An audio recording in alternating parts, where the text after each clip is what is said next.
साखामृत नहीं बल मोति विसार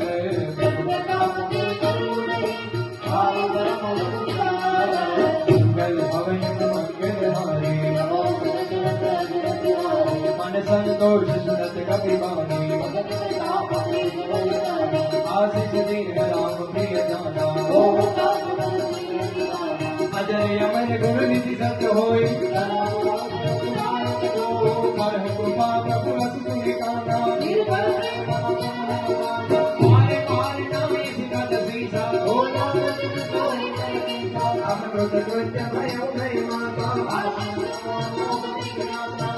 भाग मोहि नदी नहीं रोका બધી વાત આવી અને હનુમાનજી હવે મુદ્દાની વાત કરે છે કે મૈયા